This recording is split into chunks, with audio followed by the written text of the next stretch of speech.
जब जीवन में खूब परेशानियां आती हैं, खूब क्लेश कष्ट आते हैं जीवन में, हताश उदास निराश जब हम हो जाते हैं, तब जिसने सत्संग को सुना है वो तो अपने जीवन का मार्ग प्रशस्त कर लेगा, क्योंकि सत्संग में जीवन जीने के सूत्र बताए जाते हैं। तो जिसने सत्संग किया है वो तो जीवन को आगे बढ़ा लेगा, और जिसने सत्संग नहीं किया न जाने महाराज कौन से गड्ढे में जाकर गिर पड़े। कुछ लोग तो महाराज जिन्होंने सत्संग नहीं किया, संतों का संग नहीं किया, कभी कभी तो इतने हताश हो जाते जिंदगी से कि आत्महत्या ही कर लेते। इसलिए सत्संग जीवन जीने की राह प्रशस्त करता है।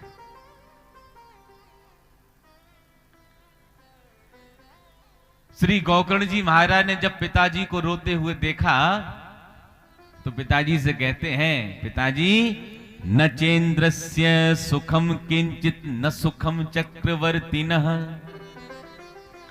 सुखमस्ति विरक्तस्य मुनिरेकांत जीविनः। धनहीन कहे धनवान सुखी, धनवान कहे सुख राजा को भारी, राजा कहे महाराजा सुखी, महाराजा कहे सुख इंद्र को भारी, इंद्र कहे चतुरानन को सुख, और ब्रह्मा कहे सुख विष्णु को भारी। लेकिन तुलसीदास विचार करे, हरि भजन बिना सब लोग दुखारे, भजन बिना सब लोग दुखारे। पिताजी, जिसके जीवन में भगवान का भजन नहीं है वो सबसे ज्यादा दुखी है। राम के दास कभी ना होवे उदास। जो राम जी के दास होते हैं वो कभी उदास नहीं होते। किसी ने कहा, महाराज जिनके पास में खूब जमीन है वो बहुत ज्यादा प्रसन्न है। खूब सारी जमीन है, खूब सारी फसल होती है, वो सबसे ज्यादा सुखी है। किसी ने पूछा, क्यों भैया सुखी हो? तो किसान लोग कहते, महाराज कहां सुखी है, इस बार तो रोग इतना भयंकर पड़ गया, फसलों में एक दाना घर नहीं आया। कितनी दवाइयां डाली, कितने खाद डाले, कितना छिड़काव किया कीटनाशक, बड़े परेशान है महाराज। किसी ने कहा, सेठ साहूकार बड़े प्रसन्न है महाराज, फैक्ट्रियां चल रही हैं, कारोबार चल रहे हैं, बिल्डिंगें बन रही हैं महाराज, उनसे बड़ा सुखी कोई नहीं है। किसी ने पूछा सेठ साहूकारों से, क्यों भैया तुम प्रसन्न हो?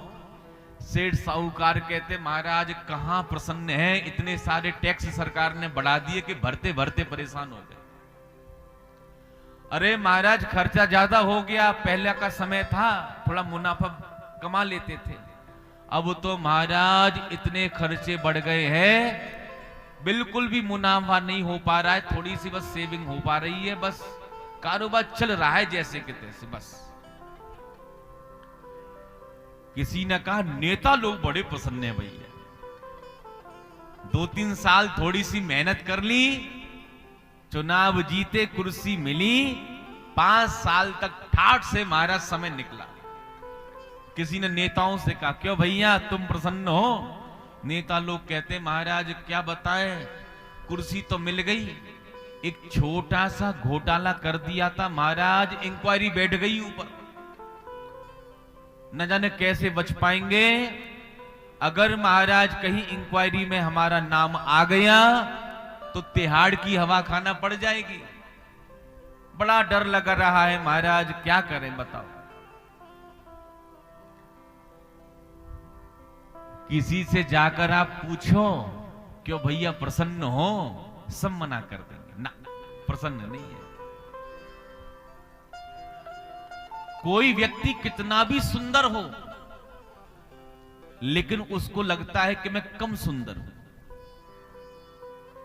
वो सुंदरता के अभाव में ग्रस्त रहता है। कोई व्यक्ति स्वस्थ बहुत है, लेकिन उसको लगता है अभी स्वस्थ ठीक से नहीं है। इतनी कामनाएं महाराज मन में भरी हुई हैं कि महाराज जीवन ही ऐसी निकलता चला जा रहा है। यहां पर श्री गोकर्ण जी महाराज अपने पिता आत्मदेव को 2 श्लोकों में उपदेश देते।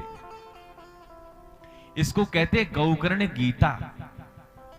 मानो भागवत के 18,000 श्लोकों का मात्र इन 2 श्लोकों में श्री गोकर्ण जी महाराज ने सार ही कह दिया हो।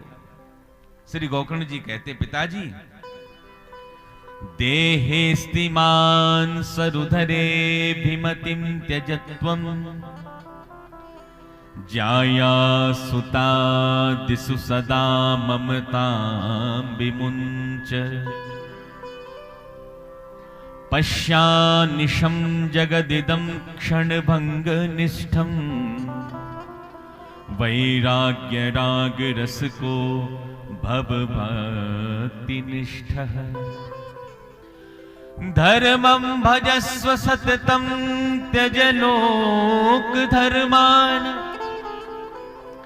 सेवस्व साधु पुरुषान् जहि काम तृष्णा अन्यस्य दोष गुण चिंतन मासु मुक्त्वा सेवा कथा रस महो नितराम पिबत्वम्। श्री गोकर्ण जी महाराज कहते हैं, पिताजी देहेस्तिमान सरुधरे